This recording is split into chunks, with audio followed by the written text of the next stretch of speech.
সুধীজন সুধীজন যেহেতু এরপরে মাঙ্গলিক কর্মাদি আছে, শ্রী অঙ্গনের যে নিত্য নৈমিত্তিক কর্ম আছে সেগুলি আছে। সুধীবন্ধ ভক্ত অনুরোধ করছেন, আমি এইটুকু বলি, আসুন আমাদের অনুরাগ জন্মাক, আমাদের এই প্রীতি অনুরাগে এই অনুরাগ জন্মায়। কারণ তিনি বলেছেন, আমি আছি, তোমাদের ভয় নাই। আর চারিদিকে যে ভীত সন্ত্রস্ত, আজকে চারিদিকে যে আমাদের অভয়তা নাই, নির্ভয়তা নাই, এর একমাত্র কারণ প্রাণ তাকে না দেওয়া, নিজের সর্বস্ব তাকে না দেওয়া। আসুন সেই অনন্য মমতায় আজকে দিতে চেষ্টা করি। এইটুকু শুধু ভক্তের একটি কথা, আজ্ঞাকে মাথায় না নিলে অপরাধ হবে। আমি প্রায়শ বলি, সেবাই আমাদের মূল ধর্ম, সেবা ভিন্ন কখনো প্রেম আসতে পারে না। সেই সেবার একটি দৃষ্টান্ত আমি পড়েছিলাম বন্ধু সুন্দরের জীবনীতে।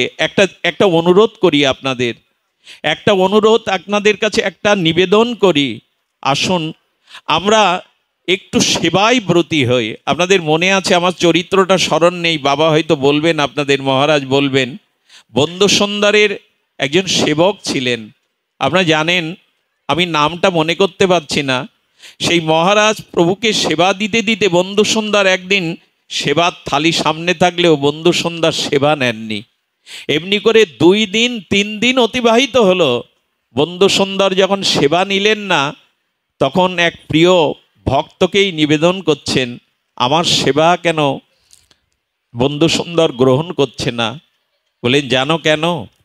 সবাই শ্রীঅঙ্গনে আসে, সবাই যখন প্রভুর দর্শন না পায় তখন বলে, প্রভুর একান্ত সেবক উনি, ওনার চরণে যান, ওনাকে নিবেদন করুন। সবাই গিয়ে যখন ওনাকে প্রণাম করে, স্তুতি করে, তখন ওনার মধ্যে একটা অভিমান কাজ করেছিল, আমি প্রভুর সেবক। এই অভিমানটা যেই এসেছে, বন্ধু সুন্দর হরিপুরুষ তার হাতে আর সেবা গ্রহণ করলেন না। এক প্রাচীন তার গুরু ভাতা বলে দিলেন, যাও আজকে রান্না করতে যাও, রসুই করতে যাও, তবে রসুই যদি করতে চাও তো চোখের জলে অভিমানটাকে আগে ভাসিয়ে দাও, তবে যদি প্রভু নেন। মনে পড়ে সেদিনের কথা, সেই কাঠগুলিকে, রন্ধনের কাঠগুলিকে বুকে জড়িয়ে ধরেছেন মহেন্দ্রজির। উনি, ধন্যবাদ ওনার চরণে সহস্রপ্রণতি, মহেন্দ্রজি কাঠগুলো হাতে নিয়েছেন। একবার হৃদয় দিন, কথাটির দিকে ধ্যান দিন। কাঠগুলো হৃদয় নিয়ে বলছেন, ওরে শুকনো কাষ্ঠ হয়ে এসে পুড়ে পুড়ে তার সেবায় লাগলি, নিজেকে পুড়িয়ে ছাই করে কয়লা করে তার সেবায় লাগলি, এ দেহ মন তো তার সেবায় লাগলো না। কাঠকে বুকে নিয়ে এই অনুভূতি জানাচ্ছেন, ওরে পুড়ে পুড়ে নিজে ছাই হয়ে কয়লা হয়ে আর প্রভুর সেবায় লাগলি, এ দেহ তো তার সেবায় লাগলো না। বিন্দু বিন্দু চোখের অনুতপ্ত অশ্রু অভিমান ভেসে যেন ওর উপরে পড়ছে। উনি চাউলগুলিকে, তন্ডুলগুলিকে নিয়ে বলছেন, ওরে তোরা ছিলি কঠোর, আর তোদের এই জলে, ফুটন্ত জলে পুড়িয়ে পুড়িয়ে তোরা হলি কোমল। কই বন্ধু সুন্দরের সেবাতে আমার হৃদয় তো আজও কোমল হলো না, আমার হৃদয় তো আজও শুদ্ধ হলো না চালগুলিকে নিয়ে। এই জন্য ভগবানের রান্না, বৈষ্ণব সেবা যারা করেন, আমাদের এক মহাত্মা বলছেন, যে পারে কাঁদতে সে যেন যায় প্রভুর রান্না করতে। রন্ধনটা, সেবাটা অনুরাগে হয়। আমি অযোগ্যা। শ্রী গোবিন্দের চরণ ব্রজধুলিতে যখন পড়তো না রাধারানীর অঙ্গে, ওই যে গোধূলি বেলায় তপ্ত ব্রজধুলির ওপরে শ্রী গোবিন্দের চরণ পড়লে রাধারানীর গায়ে লাল হয়ে উঠত। তিনি বিশাখাকে, ললিতাকে বললেন, রাধা জন্ম আমার বৃথা হলো।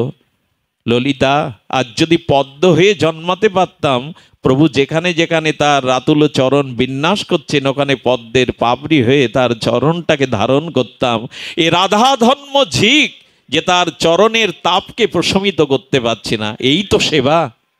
উনি চাউলগুলোকে চোখের জলে ভিজিয়ে নিলেন, জলগুলোকে বলছে, আগুন দিয়ে তোমাকে তপ্ত করে ফুটিয়ে ফুটিয়ে তুমি প্রভুর সেবায় লাগলে, আমি কেবল সেবায় লাগলাম না।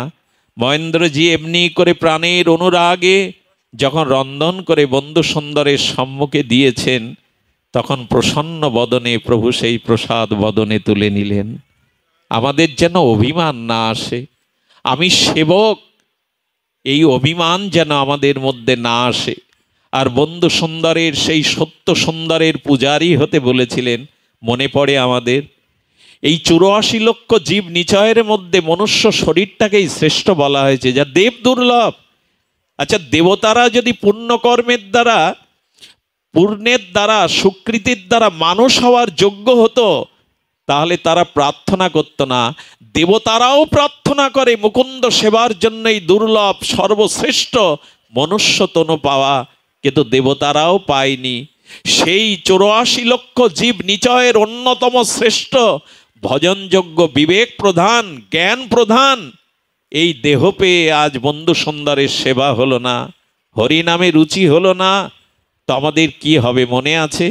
প্রভু জঙ্গল দিয়ে দিয়ে যাচ্ছেন, পেছনে একজন সেবক হঠাৎ করে একটা বুনো শূকর গো গো করতে করতে প্রভুর দিকে আসছেন।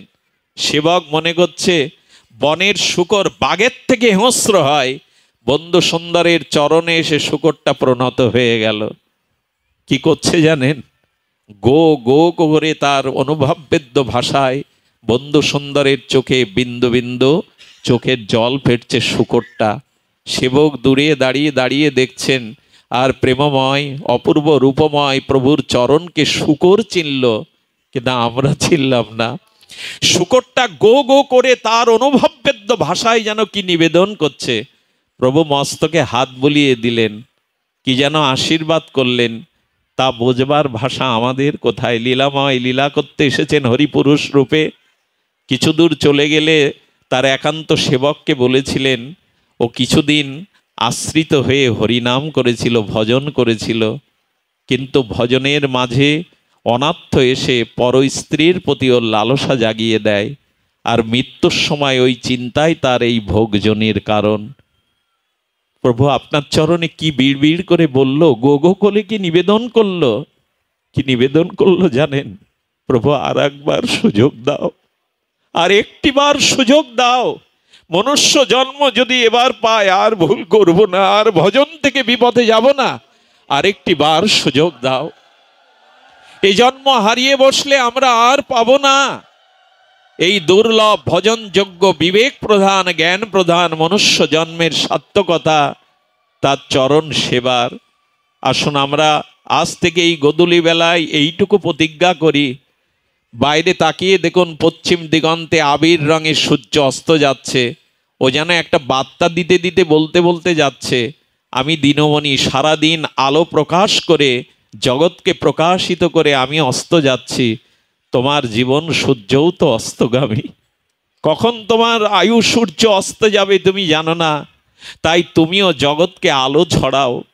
বন্ধু সুন্দরের বাণী, গৌর বাণী, হরি নামের আলোকে বিশ্বকে আলোকিত করো। এ দায়িত্ব তোমার, এ দায়িত্ব প্রভু তোমাকেই দিয়েছেন। তাই অস্তগামী সূর্যের দিকে তাকিয়ে এই শ্রী অঙ্গনের পবিত্র ধাম মহিমায় আমরা প্রতিজ্ঞা করি, প্রভু আর তোমাকে ভুলে থাকবো না, আর হরিনাম ছাড়া হয়ে থাকবো না।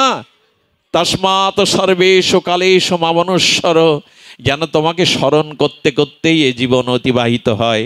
জয় হোক বন্ধু সুন্দরের, জয় হোক হরিপুরুষের, জয় হোক আজকের এই মহাভাগবতের। আমি ধন্যাতি ধন্য এই শ্রী অঙ্গনের প্রত্যেকটি ভক্তকে, মহাত্মাকে চরণে প্রণতি জানিয়ে আজকের মতো হরিকথার এখানেই পূর্ণ বিশ্রাম। বাবাজি মহারাজ পুষ্পাঞ্জলি জানাবেন, তিনি কথাঞ্জলি জানিয়ে আজকের ভাগবতের বিশ্রাম দিবেন। জয় রাধে, জয় রাধে।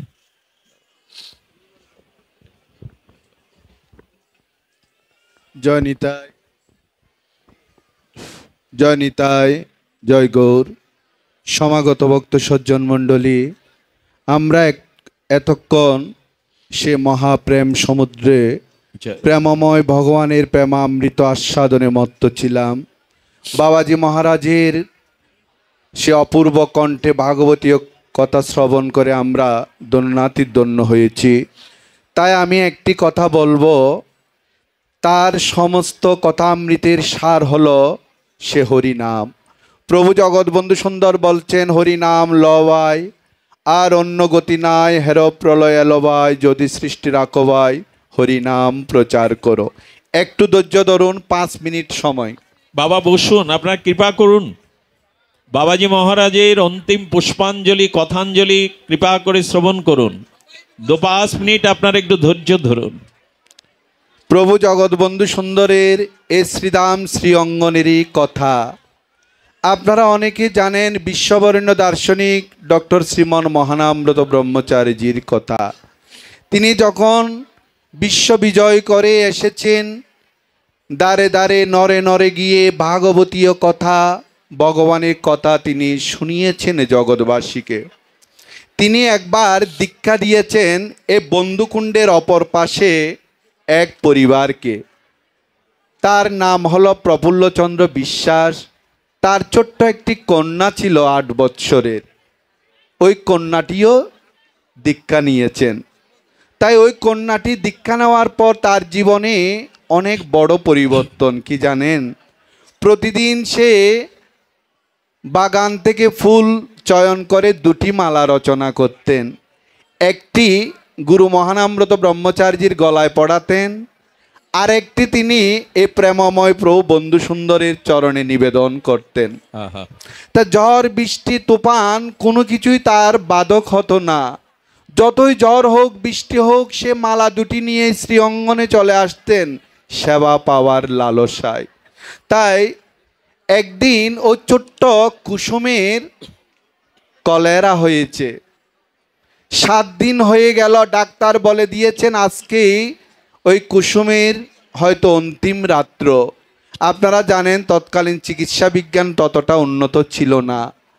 ওই রাত্রিতেই কুসুম শেষ নিঃশ্বাস ত্যাগ করে পরপারে চলে গেলেন। এদিকে ভোরবেলায় কুসুমের মাতা এবং পিতা দুইজনেই এই শ্রীঅঙ্গনে এসেই গুরু মহানামব্রত ব্রহ্মচারীজির চরণে লুটিয়ে